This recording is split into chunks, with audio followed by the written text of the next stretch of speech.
Zoo கிம் தனது தோற்றத்தின் காரணமாக பள்ளியில் கேலி செய்யப்படுகிறாள். ஒரு கடினமான நாளில் அவள் மாடிக்குச் செல்கிறாள். அங்கே கருப்பு நிற ஹூடி அணிந்த ஒரு மனிதனை சந்திக்கிறாள். அவளுடைய தந்தை ஒரு மோசடியில் பணத்தை இழந்த பிறகு அவளுடைய குடும்பம் இடம் மாறுகிறது. மேலும் அவள் ஒரு புதிய பள்ளிக்கு மாறுகிறாள். ஜூ கிங்கை ஒப்பனை இல்லாமல் பார்க்கும் ஷூ ஹோ அவள் மாடியில் சந்தித்த பெண் என்பதை உடனடியாக உணர்ந்து கொள்கிறான்.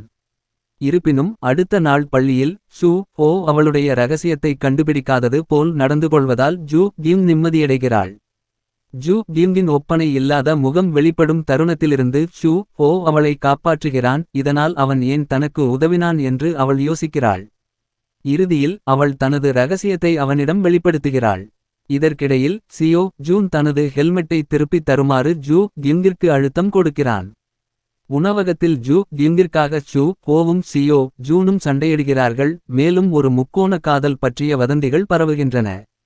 கவனத்தை திசை திருப்புவதற்காக ஷூ ஜூ கிங்கிற்கு ஒரு அறிமுகமில்லாத நபருடனான சந்திப்பை ஏற்பாடு செய்கிறாள்.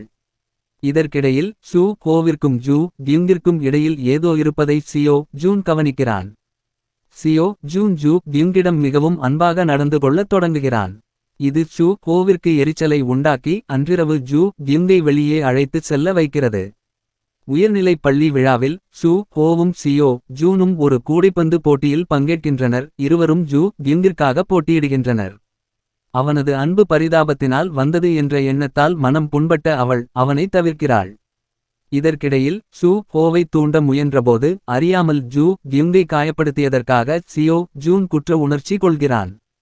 ஷூ ஹோ மீது காதல் கொண்ட ஜூ கிம் அவன் வேறு ஒருவரை மனதில் வைத்திருப்பதை அறிந்து மனமுடைந்து போகிறாள். சியோ ஜூன் ஜூ கிம் மீதான தனது சொந்த உணர்வுகளை பற்றி குழப்பமடைந்து தனக்கு எந்த உணர்வும் இல்லை என்று மறுக்கிறான். இதற்கிடையில் முதல் பார்வையிலேயே ஜூ கிங்கின் மீது காதல் கொண்ட அழகான பந்துவீச்சாளரான ஹியுங் ஜின் அவளை வெளியே அழைத்துச் செல்கிறான். சியோ ஜூன் ஷூ ஹோவின் முன்னிலையில் ஜூ கிம் மீதான தனது உணர்வுகளை ஒப்புக்கொள்கிறான். பதட்டமாக உணர்ந்த ஷூ ஹோ ஜூ கிங்கை வெளியே அழைத்துச் செல்ல முடிவு செய்கிறான். இதற்கிடையில் ஷூ ஹோ ஷூ ஜினை விரும்புவதாக ஜூ கிம் தவறாக நினைக்கிறாள். பள்ளி பயணத்தின் போது ஷூ ஹோவிற்கும் சியோ ஜூனுக்கும் இடையிலான பதற்றம் தொடர்ந்து அதிகரிக்கிறது. ஜூ கிங்கும் ஷூ ஹோவும் இரகசியமாக காதலிக்கத் தொடங்குகிறார்கள். இதற்கிடையில் ஜூ கிம் மீதான தனது காதல் ஆழமடைவதால் சியோ ஜூன் தவிக்கிறான். ஷூ ஹோவுடனான தனது உறவை பற்றி தன் நண்பர்களிடம் சொல்ல ஜூ கிம் முடிவு செய்கிறாள். இருப்பினும் ஷூ ஜின் திடீரென்று தனக்கு ஷூ ஹோவை பிடிக்கும் என்று ஒப்புக்கொள்ளும்போது ஜூ கிம் பேச்சற்று போகிறாள். சியோ ஜூன் வேலை செய்யும் ஒரு காஃபேவில் ஜூ கிம் பகுதி நேர வேலைக்குச் சேர்கிறாள். இதற்கிடையில் ஜூ கிங்கையும் சியோ ஜூனையும் ஒன்றாகப் பார்ப்பது ஷூ ஹோவிற்கு எரிச்சலை தருகிறது. ஷூ ஹோவிற்கும் சியோ ஜூனுக்கும் ஏற்பட்ட விபத்தை பற்றி கேள்விப்பட்டு ஆச்சரியமடைந்த ஜூ கிம் எந்த ஒப்பனையும் இல்லாமல் மருத்துவமனைக்கு விரைந்து செல்கிறாள்.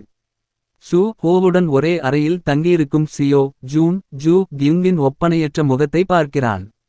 இதற்கிடையில் ஜூ கிம் மற்றும் ஷூ ஹோ தங்களின் கடைசி வாக்குவாதத்திற்காக சமாதானமாகிறார்கள். இதை பார்த்து கொண்டிருக்கும் சியோ ஜூனால் தனது கசப்பான உணர்வை மறைக்க முடியவில்லை. மனக்கசப்புகள் நீங்கியதும் ஷூ ஹோவும் சியோ ஜூனும் மீண்டும் நண்பர்களாகிறார்கள். தனது முந்தைய பள்ளியிலிருந்து மாற்றலாகி வந்த ஹே மின் தன்னை அடையாளம் கண்டுவிடுவாளோ என்று பயந்து ஜூ கிம் அவளை தவிர்க்கிறாள்.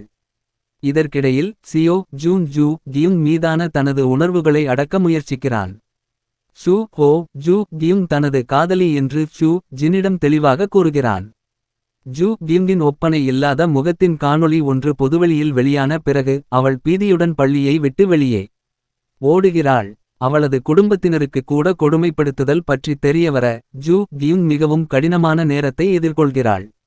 இதற்கிடையில் சியோ ஜூன் அந்த காணொளியை பதிவேற்றிய பெண்ணை சந்திக்கிறான். ஜூ கிம் எந்த ஒப்பனையும் இல்லாமல் பள்ளிக்கு திரும்பி ஷூ ஹோவுடனான தனது உறவை வெளிப்படையாக அறிவிக்கிறாள். ஹே மின் கொடுமைப்படுத்தப்படுவதை பார்க்கும்போது அவள் தைரியமாக அவளுக்காக நிற்கிறாள். இதற்கிடையில் சியோ ஜுன் ஜூ கிம் மீதான தனது உணர்வுகளை கைவிட முடிவு செய்கிறான். ஷூ ஹோவுடன் பிரிந்த பிறகு பல ஆண்டுகளுக்கு முன்பு காமிக் புத்தகக் கடையில் சந்தித்த பையன் அவனே என்பதை ஜூ கிம் அறிந்து கொள்கிறாள். இப்போது ஒரு பல்கலைக்கழக மாணவியாக அவள் தனது கனவு ஒப்பனை கடையில் பயிற்சி பெறுகிறாள். இதற்கிடையில் சியோ ஜுன் இறுதியாக அவள் மீது தனக்கு நீண்ட காலமாக இருந்த உணர்வுகளை வெளிப்படுத்துகிறான். ஆச்சரியமும் குழப்பமும் அடைந்த ஜூ கியும் எதிர்பாராதவிதமாக ஒரு முக்கியமான இடத்தில் சூ ஹோவை சந்திக்கிறாள். ஒருவருக்கொருவர் தங்கள் உணர்வுகளை உறுதிப்படுத்திக் கொண்டு ஜூ கியுங்கும் சூ ஹோவும் ஒரு மகிழ்ச்சியான மற்றும் முதிர்ச்சியான உறவுக்கு திரும்புகிறார்கள். இதற்கிடையில் ஜூ கியுங் மீதான தனது உணர்வுகளை கைவிட்ட சியோ ஜுன் ஒரு பாடகராக தனது அறிமுகத்தில் கவனம் செலுத்துகிறான். சியோ ஜுனின் அறிமுக ஆல்பத்தில் ஸ்டார்லைட் பாடலைச் சேர்க்கலாம் என்று ஹி கியுங் சூ ஹோவிடம் பரிந்துரைக்கிறாள்.